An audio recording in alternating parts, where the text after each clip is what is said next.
In 1978, Charlie Munger was offered a chance to invest in a technology company. The terms were favorable. The business looked promising. The management was competent. Every rational analysis suggested it was a good opportunity. But Munger said no. He passed on the deal because, in his own words later, he thought he was too smart for simple opportunities. That company was Intel. The investment he declined would have been worth over $500 million by the time he was 80 years old.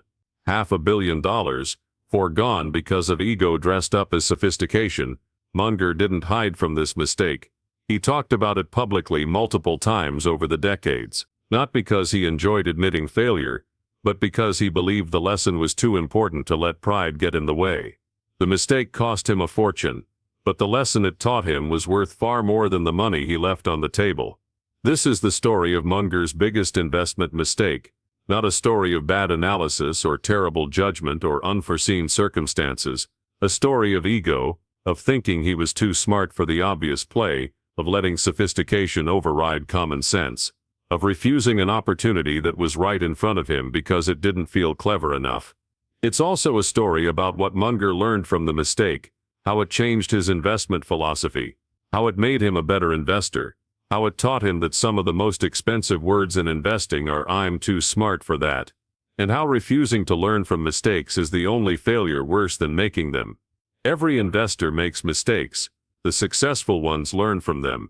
The unsuccessful ones repeat them while making excuses. Munger was successful not because he avoided mistakes he made plenty, but because he was willing to look at them honestly, extract the lessons, and change his behavior. The Intel mistake was painful, but the wisdom it generated compounded for the next 40 years of his career. This is what separates great investors from mediocre ones. Not the absence of mistakes, but the willingness to face them, learn from them, and get better. Munger's Intel story is a masterclass in intellectual honesty and ego management, and understanding it can save you from making the same expensive mistake he did. To understand why Munger passed on Intel, you have to understand where he was in his career in psychology in 1978. He was in his early 50s, already wealthy, already successful. He'd made his fortune through careful analysis and patient investing. He'd developed a reputation for being smarter than average, for seeing things others missed, for having insight that separated him from the crowd. That reputation, that identity as someone with superior judgment, created a trap. When the Intel opportunity came along, it looked too simple, too obvious. The kind of thing any competent analyst could understand. And Munger had spent decades building an identity around being more than just competent. He was supposed to be exceptional. The Intel opportunity didn't require exceptional insight. It required recognizing that a well-managed technology company in a growing industry, available at reasonable terms, was probably going to do well. That's not complex.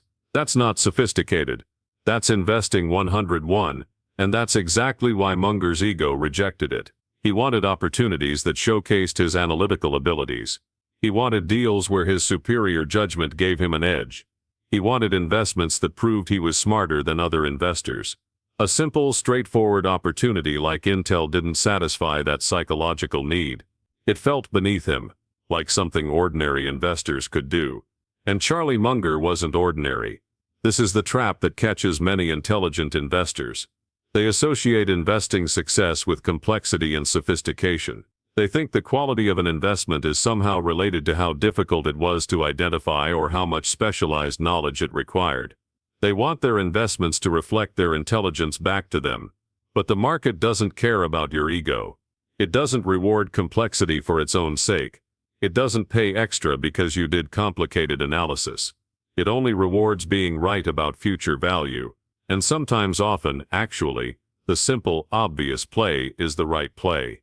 Munger understood this intellectually. He'd read Graham and Dodd. He knew that investment returns came from buying good businesses at fair prices and holding them.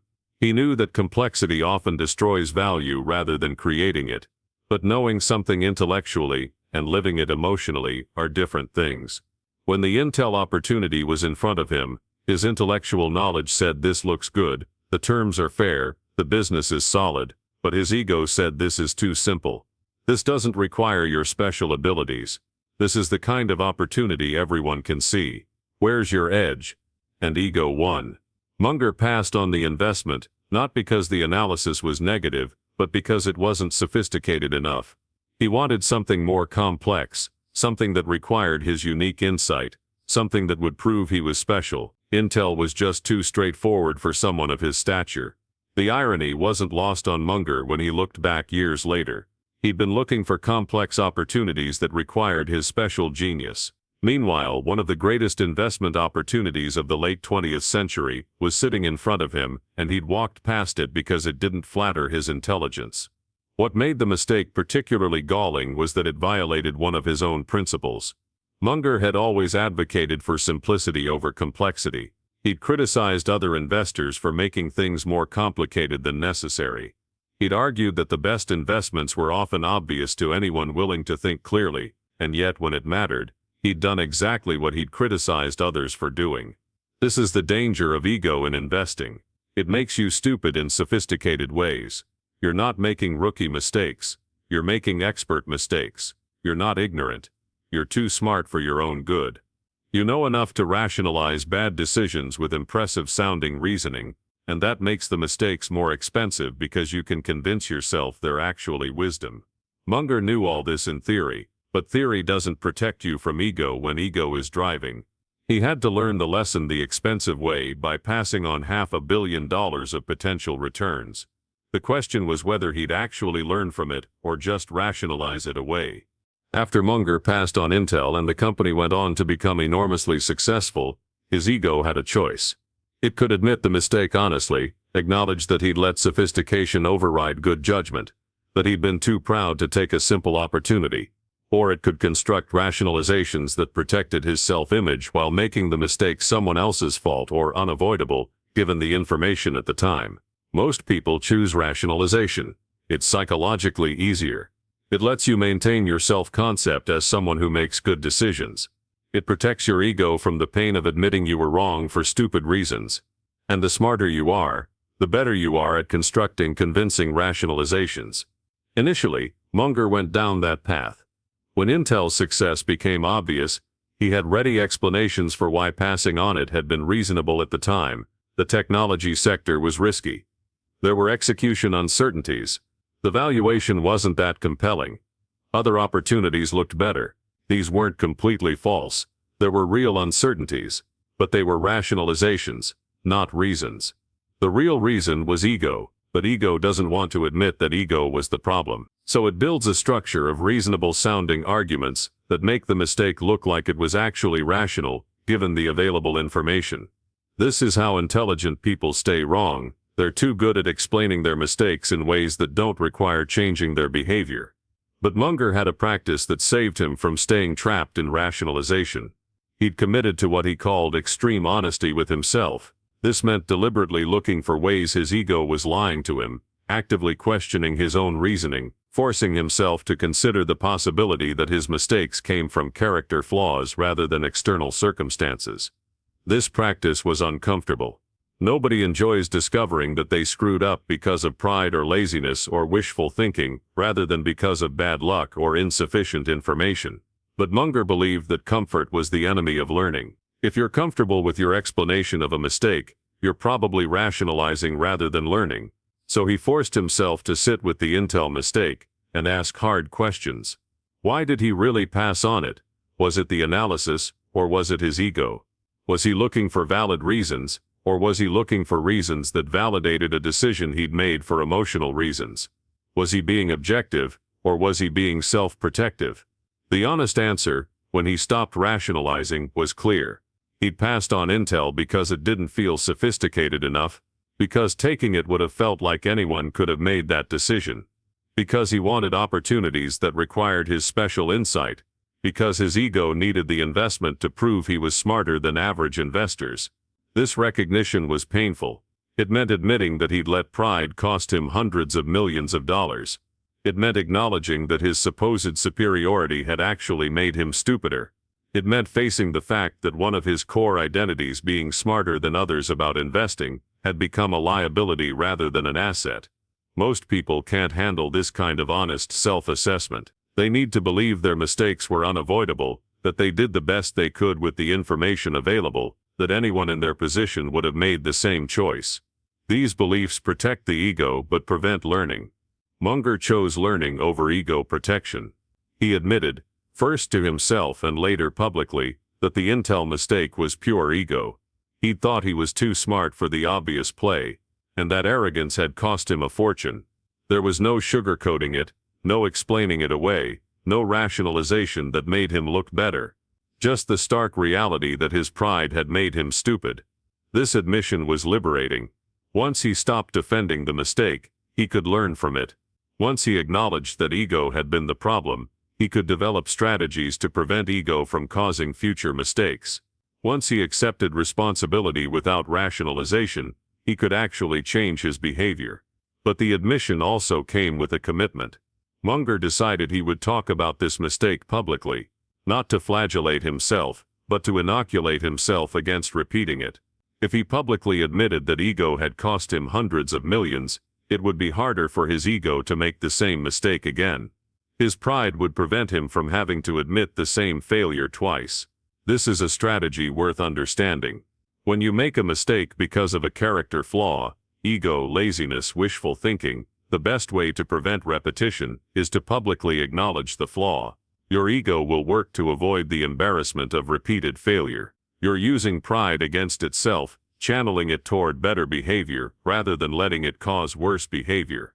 Munger's willingness to talk openly about the Intel mistake for decades after it happened was proof that he genuinely learned rather than just intellectually acknowledged the lesson. Every time he told the story, he reinforced the learning, reminded himself of the cost of ego, and made it harder for future pride to override judgment. This is the difference between successful and unsuccessful investors. Unsuccessful investors make mistakes and rationalize them. They protect their egos, learn nothing, and repeat the pattern.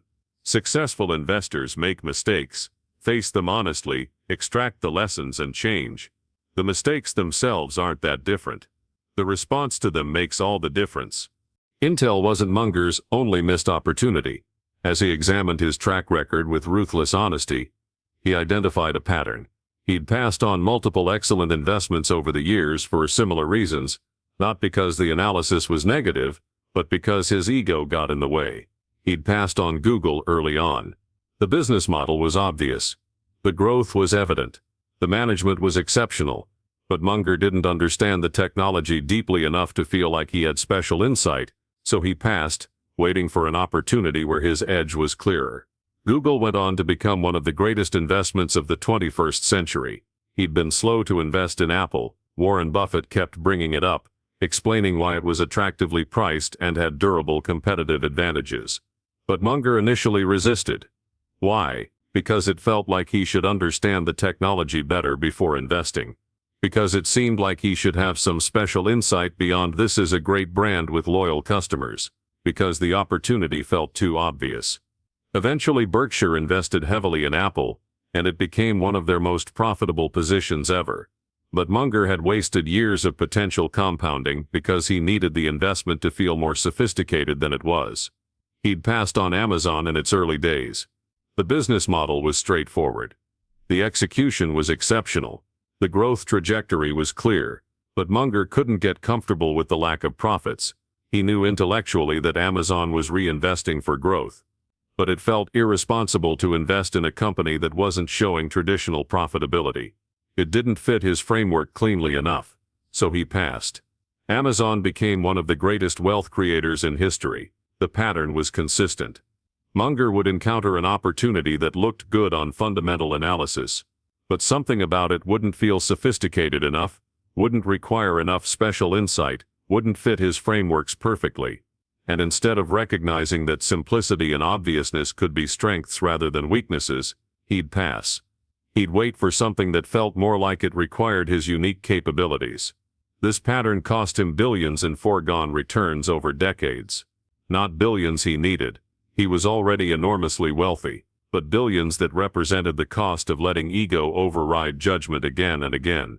Each individual decision seemed reasonable at the time, but the pattern revealed a systematic bias toward complexity and sophistication over simplicity and obviousness. What made this pattern particularly instructive was that Munger knew better intellectually.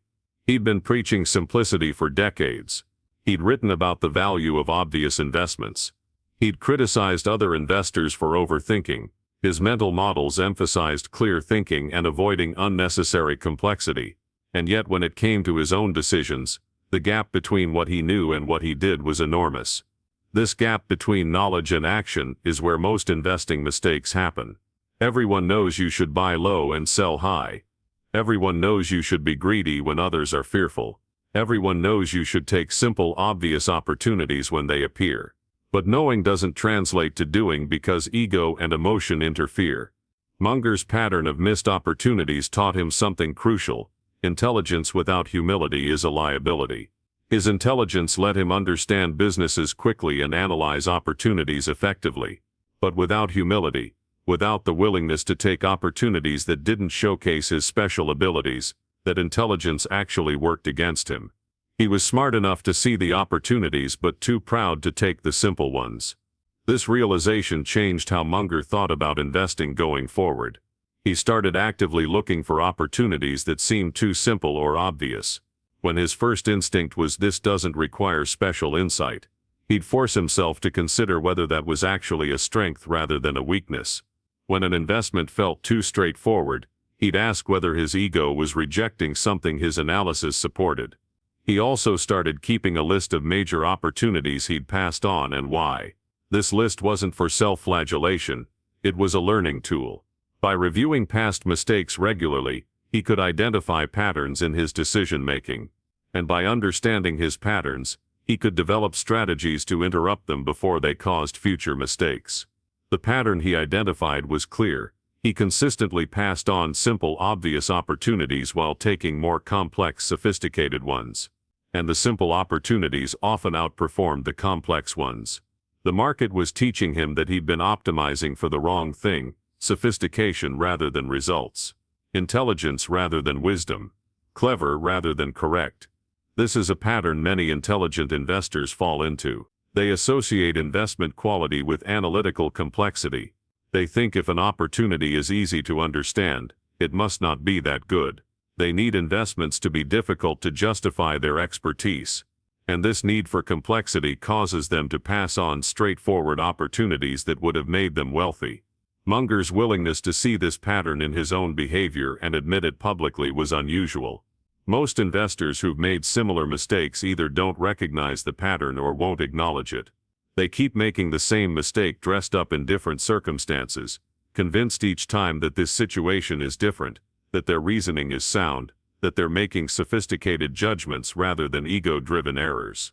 By identifying the pattern, acknowledging it, and studying it, Munger transformed repeated mistakes into a single lesson that changed his entire approach to investing.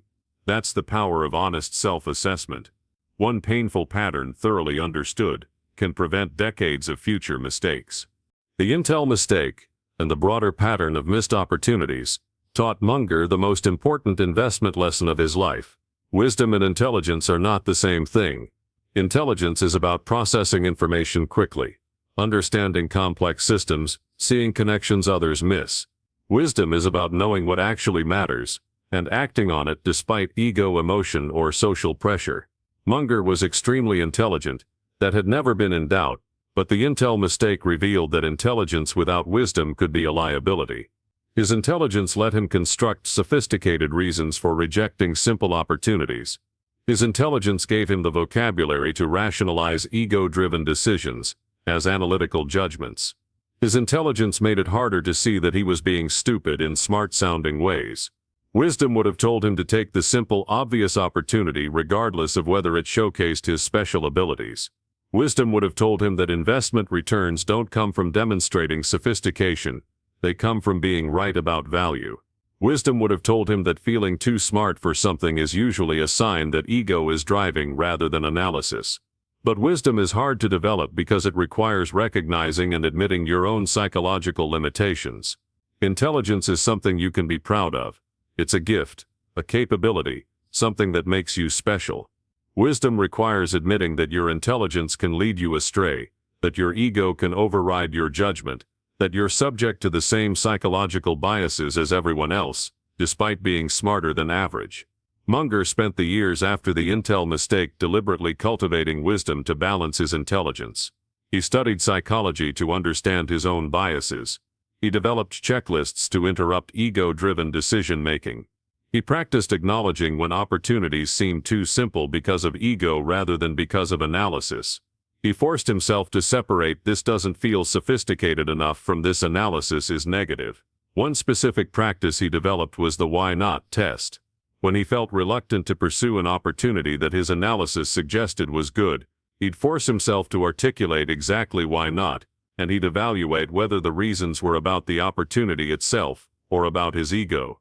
If the reasons sounded like "this doesn't showcase my special insight," or "this seems too obvious," or "anyone could see this," he'd recognize those as ego talking and override them. Another practice was the "if I were starting over" test. He'd ask himself, if I were starting my career today with no reputation to protect, no identity as a sophisticated investor, no ego about demonstrating special abilities, would I take this opportunity? If the answer was yes but he was still reluctant, ego was probably the problem. He also developed the habit of consulting Warren Buffett on opportunities where his gut was telling him no but his analysis was positive. Buffett could often spot when Munger was rejecting something for ego reasons rather than analytical ones. Having a partner who could call out ego-driven decisions before they became expensive was invaluable. What Munger learned from this process was that wisdom isn't about having perfect judgment, it's about having systems that protect you from your own worst instincts. Intelligence gives you analytical power. Wisdom gives you humility about that power and structures to prevent it from leading you astray.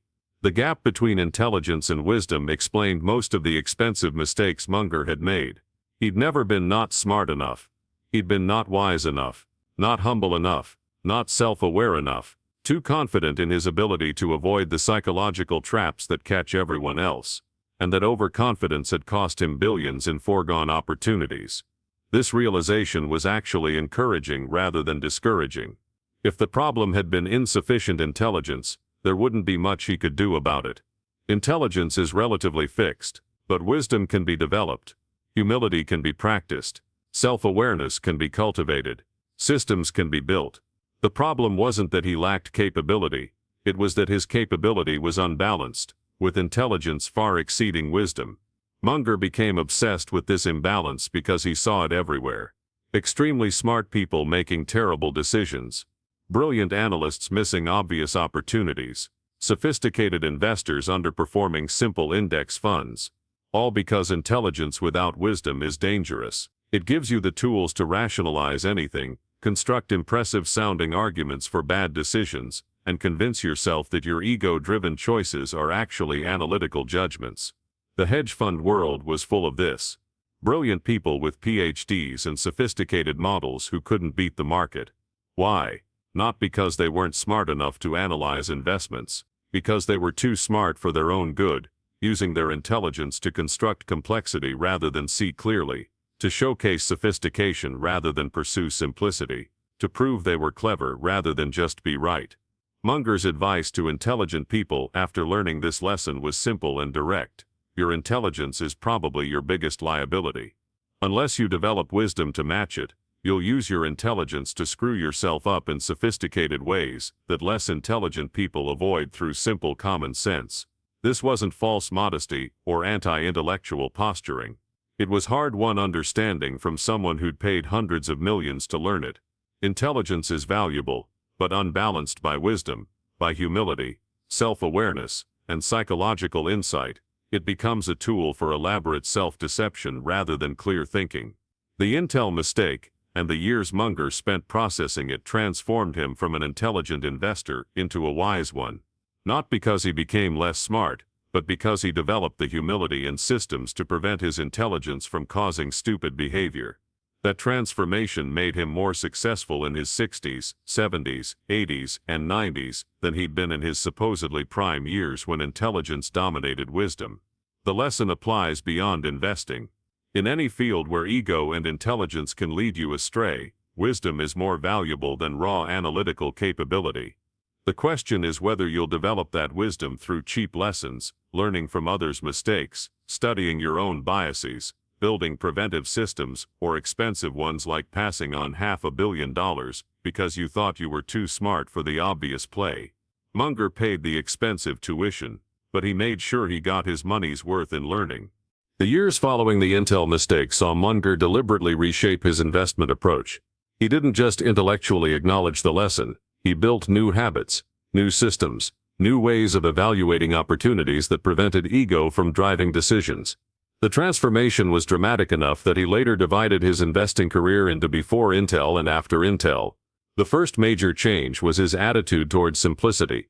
Before the mistake, Munger had unconsciously associated simple opportunities with lower quality. If an investment was easy to understand, his ego wanted more complexity to justify his involvement. After the mistake, he inverted this bias. Simple became a feature, not a bug. If he could understand a business quickly, and the investment thesis was straightforward, that was a strength rather than a weakness. This led him to pursue what he called no-brainer opportunities, investments where the case was so obvious that even unsophisticated investors could see it. These were often the best investments precisely because they didn't require special insight. They just required not being stupid enough to pass on obvious value because it felt too straightforward. See's Candies was one of these.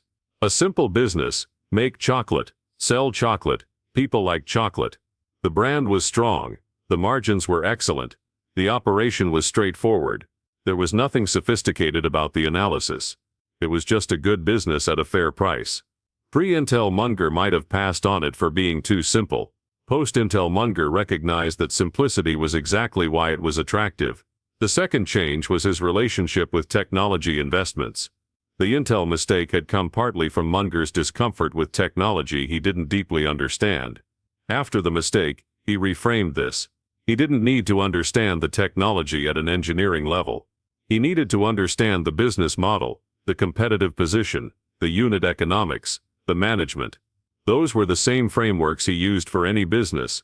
This reframing let him invest in technology companies like Apple and Google later in his career. Not because he became a technology expert, but because he stopped requiring deep technical understanding before investing. He focused on whether the business made economic sense, whether it had durable advantages, whether management was competent. The technology was relevant only insofar as it created or protected competitive position. The third change was his decision-making process for opportunities that triggered ego resistance.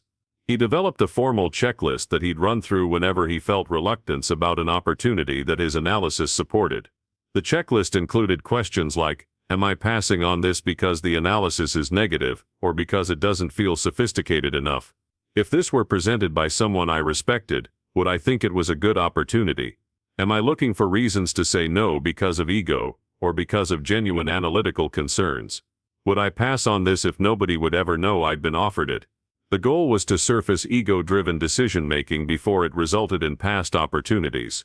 If the checklist revealed that ego was driving reluctance, Munger would override it and take the opportunity regardless of how he felt about it. He trusted the system more than his instincts because his instincts had proven fallible. The fourth change was his partnership dynamic with Warren Buffett. They'd always collaborated, but after the Intel mistake, Munger became more explicit about using Buffett as an ego check. When Munger was reluctant about an opportunity, he'd explain his reasoning to Buffett, and specifically ask, am I being rational, or is ego driving this? Buffett got good at spotting the difference, and his feedback helped Munger override ego more consistently. The fifth change was his public communication about mistakes. Munger started talking openly about the Intel error and other past opportunities. This served multiple purposes. It kept the lesson fresh in his mind. It created social accountability. Having publicly admitted the mistake made it harder to repeat it, and it signaled to others that he valued learning over appearing infallible. This openness about mistakes was unusual in the investing world, where everyone tries to appear like they always knew what would happen. But Munger understood that admitting mistakes wasn't weakness, it was the precondition for learning. And learning compounded over time more reliably than maintaining an illusion of perfection. The sixth change was his approach to opportunities that everyone could see.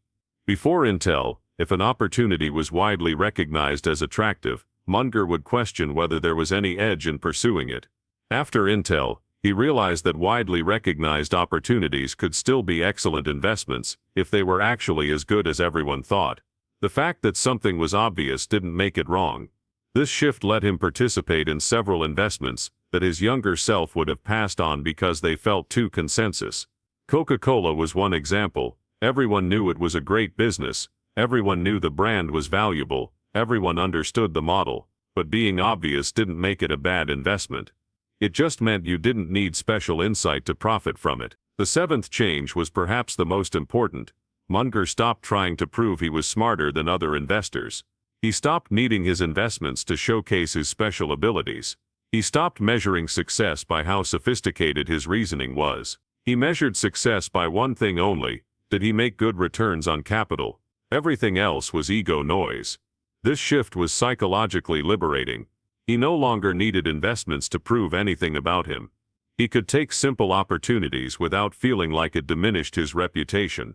He could admit when he didn't understand something without feeling like it reflected poorly on his intelligence. He could be wrong without it threatening his identity. These changes didn't happen instantly. It took years for Munger to fully integrate the lessons from the Intel mistake into his behavior. But by his 60s and 70s, the transformation was complete. He'd become a different kind of investor, still intelligent, but now tempered by wisdom, humility, and hard-won self-knowledge. The redemption wasn't in making back the money he'd foregone. He was already wealthy enough that it didn't matter financially.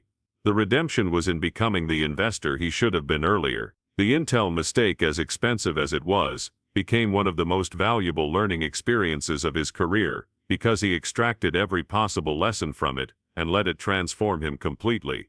That's the ultimate test of character, not whether you make mistakes but whether you let mistakes make you better. Munger passed that test. The Intel error could have been a wound to his ego that he rationalized away. Instead, it became the catalyst for developing wisdom that served him for decades and made him a better investor in his later years than he'd been in his prime. As Munger reflected on the Intel mistake and its lessons, he realized the problem wasn't specific to investing. Ego undermining judgment was a universal human challenge. It showed up in every domain where decisions mattered. And understanding how ego operated in investing gave him insight into how it operated in life generally. The pattern was consistent across domains. Ego makes you need your decisions to prove something about you rather than just be good decisions. It makes you conflate the quality of a decision with how sophisticated it makes you look. It makes you reject simple, obvious choices in favor of complex, impressive-seeming ones. And it makes you rationalize bad outcomes rather than learning from them. Munger saw this in business decisions constantly. CEOs would pass on straightforward strategies because they weren't visionary enough. They'd pursue complicated initiatives that made them look innovative rather than simple ones that would actually work. They'd stick with failing strategies because changing course would mean admitting the original decision was wrong. Ego was causing billions in destroyed shareholder value across the business world. He saw it in personal life too. People would stay in bad relationships because leaving would mean admitting they'd chosen wrong initially. They'd stick with career paths that made them miserable because switching would look like failure. They'd maintain positions in arguments long after evidence proved them wrong because backing down would hurt their pride. Ego was causing misery in domains that had nothing to do with money. The common thread was that ego needs to be right and to be seen as smart, and that need makes you stupid. Because being right requires updating when you're wrong. Being smart requires admitting what you don't know. And ego resists both of those things because they threaten your self-image. Munger developed a framework for thinking about ego's role in decision-making. He called it the identity versus outcome test. Before any important decision, ask, am I choosing this to maintain my identity as smart, sophisticated, visionary, right, etc., or because it's the choice that will actually produce the best outcome? If you're choosing to maintain identity, ego is driving, and ego-driven decisions are almost always worse than outcome-driven decisions because they optimize for the wrong thing. Your identity doesn't care about results, it cares about protecting itself. Your ego would rather have you fail while looking smart than succeed while looking ordinary. This framework revealed how often ego was driving Munger's decisions and how expensive that was. It showed up in small ways and large ones. The small ways were things like resisting feedback because it came from someone he didn't respect. The large ways were things like passing on half-billion-dollar investment opportunities because they didn't showcase his special abilities. Once he saw the pattern, he couldn't unsee it. Every decision became an opportunity to notice whether ego was trying to hijack his judgment. Every reluctance to take obvious action was a chance to ask whether identity protection was overriding outcome optimization. Every rationalization was a red flag that ego was constructing a story to avoid admitting error. Munger developed what he called ego hygiene, regular practices to keep ego from contaminating judgment. These included daily review of recent decisions to identify where ego might have influenced them, weekly journaling about situations where he'd felt defensive or resistant and analyzing whether ego was the cause, monthly review of major decisions from the past to extract lessons about ego-driven errors, annual comprehensive assessment of how ego had cost him over the year and what systems could prevent similar costs. This level of attention to ego management might seem excessive, but Munger had learned the hard way that ego left unchecked compounds into disaster. The Intel mistake wasn't one decision.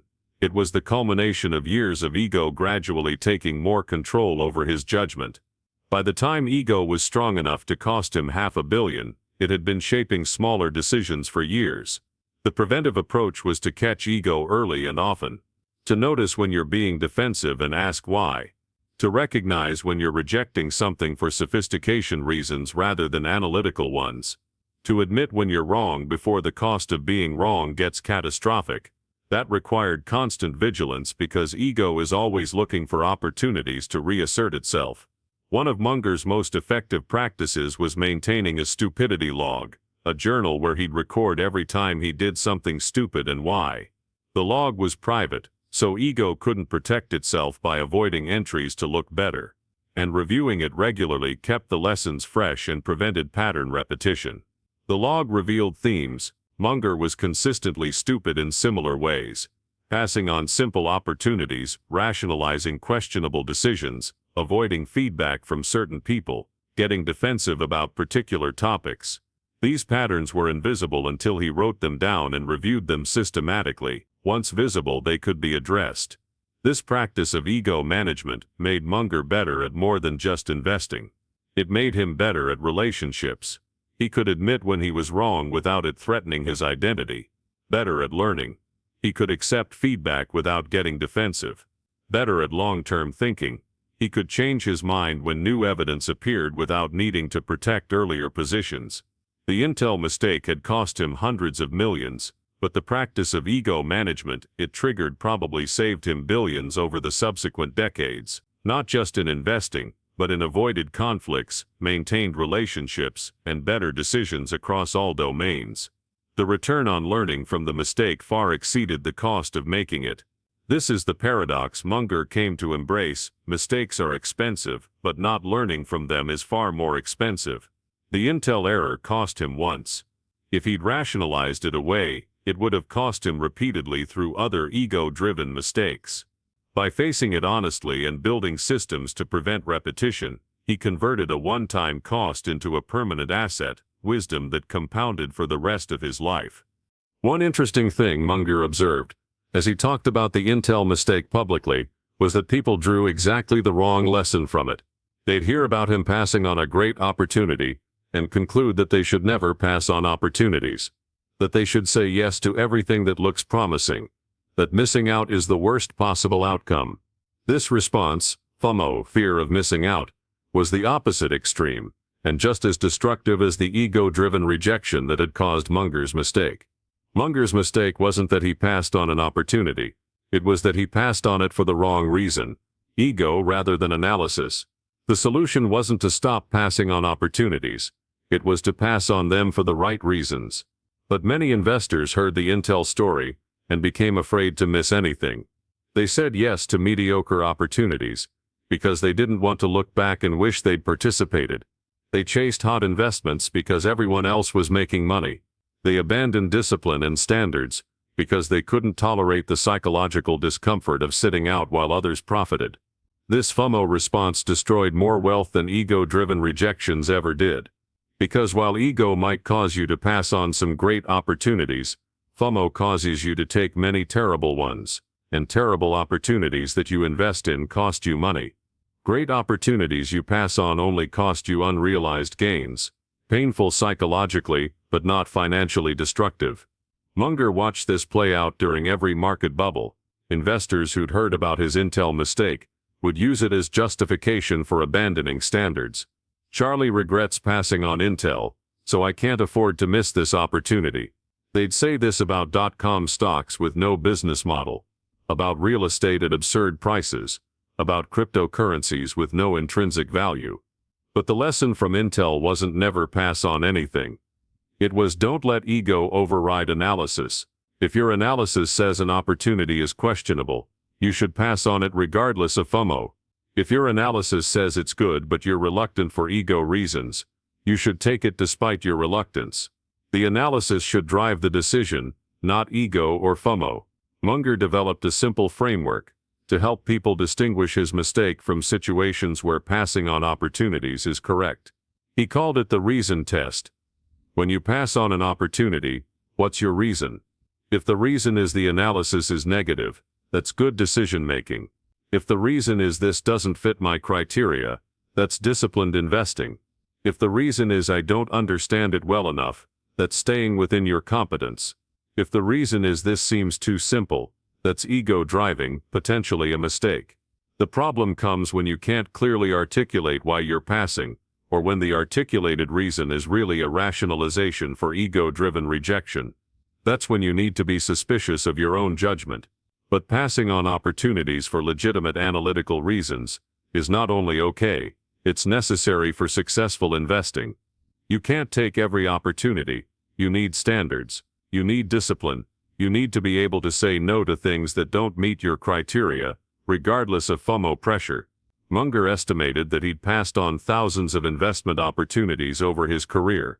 Most of those passes were correct decisions.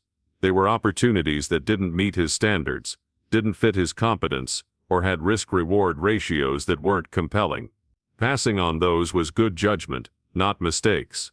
The Intel mistake was unusual precisely because his analysis supported taking the opportunity, but his ego overrode the analysis. Most passes weren't like that. Most were appropriate applications of discipline and standards. Treating all passes as potential mistakes would have destroyed his returns by eliminating selectivity. This distinction, passing for ego reasons versus passing for analytical reasons, was crucial for Munger to communicate clearly because investors kept conflating them. They'd hear his Intel regret and think they should lower their standards, take more risks, say yes more often. But the real lesson was to align decisions with analysis rather than with ego or FOMO. The investors who achieved the best long-term returns were the ones who could pass on opportunities without FOMO and take opportunities despite ego. They could sit out bubbles even while others got rich because their analysis said prices were absurd. And they could take simple, obvious opportunities even when they didn't feel sophisticated because their analysis said they were good investments. That balance, discipline against FOMO, humility against ego, was rare. Most investors fell into one trap or the other. They either let FOMO push them into bad investments, or they let ego prevent them from taking good ones. The successful investors navigated between both extremes by anchoring to analysis and accepting that sometimes analysis meant passing and sometimes it meant taking action. Munger's Intel mistake didn't teach him to stop passing on opportunities. It taught him to pass for the right reasons, and communicating that distinction clearly to others became part of how he ensured the lesson served the investing community, rather than just himself. Because the last thing he wanted was for his expensive mistake to lead others into their own expensive mistakes by drawing the wrong lesson from it. When Charlie Munger died at 99, the Intel mistake was still one of the stories he was most known for. Not because it was his biggest financial loss, he'd lost more on other investments that went wrong, but because it revealed something universal about how ego undermines judgment, and because his willingness to talk about it openly made it a powerful teaching tool. The real cost of the Intel mistake wasn't the $500 million in foregone returns. By the time Munger was wealthy enough for that number to matter, he was wealthy enough that it didn't matter. He wasn't materially hurt by missing one opportunity. However large, the real cost would have been missing the lesson. If he'd rationalized the mistake away, If he'd protected his ego by explaining why passing on intel had actually been rational, if he'd learned nothing, then the opportunity cost would have been truly catastrophic. Because the intel mistake wasn't just about one investment, it was about a systematic bias, letting ego override judgment, that could have cost him far more over decades than one missed opportunity. If he'd continued letting sophistication needs drive decisions, he'd have passed on other great investments. If he'd kept requiring opportunities to showcase his special abilities, he'd have missed the simple, obvious plays that often work best. The real value of the mistake was that it came early enough and was expensive enough to force Munger to confront his ego systematically. The $500 million price tag was high enough that he couldn't ignore it, but it came at a point in his career where he had decades left to benefit from the lesson. If he'd learned it later or less expensively, the impact would have been smaller. In that sense, the intel mistake might have been one of the best investments Munger ever made. Not the passing on it, that was pure loss, but the learning from it. The wisdom he developed by honestly confronting why he'd passed, what it revealed about his psychology, and how he needed to change his decision-making process. That wisdom probably generated billions in better decisions over the subsequent 40 years. This is the paradox of expensive mistakes. The cost you pay in money or opportunity is fixed. It's gone, irretrievable. But the cost you pay in ego to extract the lesson is variable. You can pay nothing by rationalizing the mistake and learning nothing. Or you can pay dearly in admitting the mistake came from character flaws, and extract wisdom that compounds for decades. Munger chose to pay the full ego cost. He didn't protect his self-image. He didn't construct rationalizations. He admitted, publicly and repeatedly, that he'd let pride cost him a fortune. That admission hurt his ego, but it protected his judgment. By making it harder for ego to drive future decisions, he prevented far more expensive mistakes. The investors who studied Munger's career saw two distinct periods. The earlier period was brilliant, but occasionally undermined by ego. The later period was wise, still brilliant, but now tempered by humility and self-awareness. The intel mistake was the dividing line. Everything after it reflected lessons learned from confronting ego honestly. Those lessons extended beyond investing. Munger became known for his psychological insight, his framework for clear thinking, his ability to separate ego from analysis. None of that wisdom was original to him. It came from thinkers and researchers he'd studied. But his ability to apply it to himself, to honestly assess his own biases, to build systems that protected judgment from ego, that came from the painful process of learning from expensive mistakes. The ultimate message Munger wanted people to take from the intel story wasn't don't pass on opportunities, or don't trust your judgment, or any specific tactical lesson about investing. The message was about intellectual honesty, about being willing to look at your mistakes without flinching, about admitting when pride or ego, or any other character flaw caused you to make a bad decision, about extracting every possible lesson from every failure, because the dividing line between investors who compound wealth over decades and those who underperform isn't intelligence. It's not even discipline, though that matters.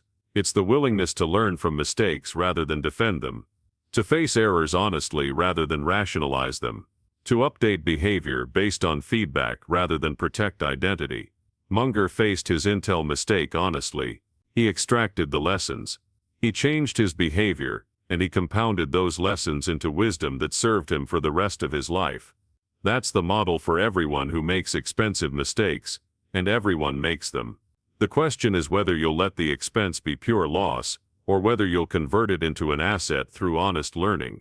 The answer to that question determines whether mistakes compound into repeated failures, or transform into accumulated wisdom. Munger chose transformation. And that choice, more than his intelligence, or his investment skill or any other factor, explained why he kept getting better as an investor into his 90s, while many of his peers plateaued or declined. The real cost of ego isn't the money you lose on any single decision. It's the learning you forfeit by protecting your self-image.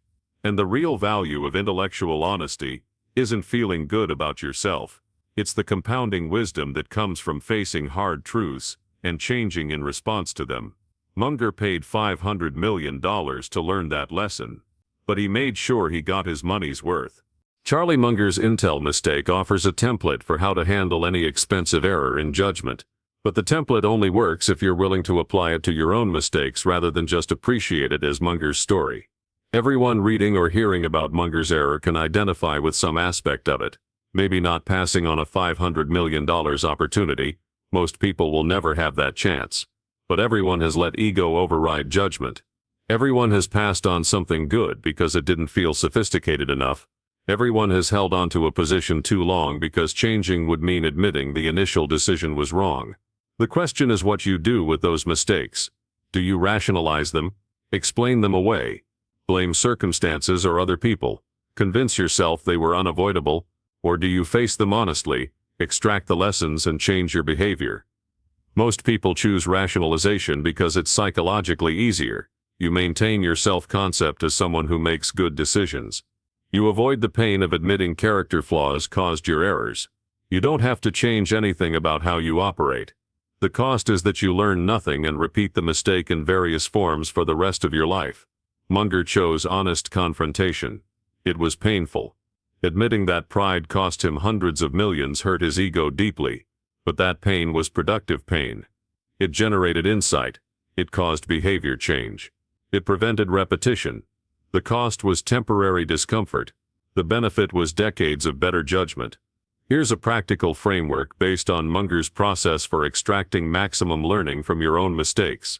First, identify the mistake clearly. What specifically did you do wrong? What was the cost? Be precise. Vague acknowledgments like "I should have been more careful" don't generate learning. Specific ones like "I passed on X opportunity because it didn't feel sophisticated enough." Second, identify the real cause. Why did you make that mistake? Was it lack of information? Was it bad analysis? Or was it a psychological factor? Ego, FOMO, social pressure, confirmation bias. Be brutally honest. If the cause was psychological, admit it. Don't dress it up as an analytical error. Third, identify the pattern. Is this the first time you've made this mistake, or have you made variations of it before? Look back over your decision history. What other times has ego or whatever factor caused this mistake led you astray? The pattern is more important than the individual error. Fourth, design a system to prevent repetition. Given that you now understand the cause and pattern, what can you change about your decision-making process to prevent it from happening again?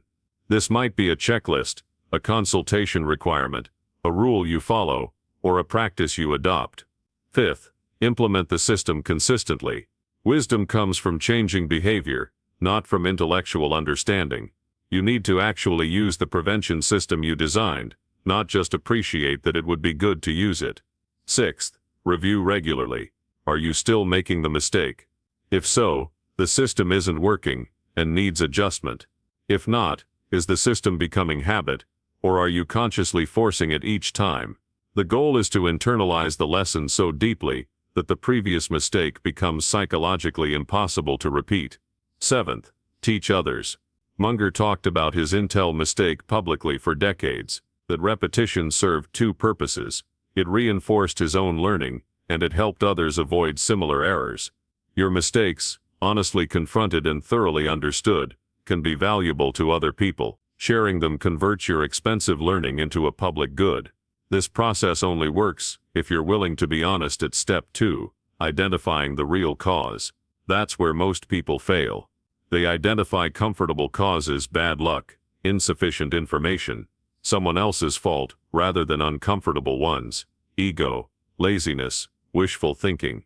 And since they misidentify the cause, they can't design effective prevention systems, so they repeat the mistake. Munger succeeded because he was willing to sit with the uncomfortable truth that ego had cost him a fortune. That honesty hurt, but it was the precondition for everything that followed: the insight, the behavior change, the prevention systems, the wisdom. Your mistakes are waiting to teach you something if you're willing to face them honestly. The question is whether you'll pay the ego cost to extract the lesson, because that cost is required. There's no way to learn from mistakes without admitting what actually caused them, and for most expensive mistakes, the real cause is something about your psychology rather than your circumstances. Munger paid that cost for his Intel mistake, and he got decades of compounding wisdom in return. The same exchange is available to you for your mistakes. The tuition has already been paid. You made the mistake and bore the cost. The question is whether you'll extract value equal to the tuition by learning everything the mistake has to teach. Most people don't. They pay the tuition but skip the education. They make expensive mistakes and learn nothing. They repeat patterns their entire lives because they can't face the uncomfortable truth about why they keep making similar errors. Don't be like most people. Be like Munger. Make your mistakes mean something. Face them honestly. Extract the lessons. Change your behavior, and convert expensive errors into accumulated wisdom that compounds for the rest of your life. That's how you make your mistakes worth what they cost. That's how you ensure you don't pay the same tuition twice, and that's how you transform the inevitable errors of judgment that everyone makes into the systematic improvement that separates successful people from unsuccessful ones. The choice is yours, but it's the same choice Munger faced with his Intel mistake. Will you protect your ego and learn nothing? Or will you face uncomfortable truths and extract wisdom that compounds? Choose wisely.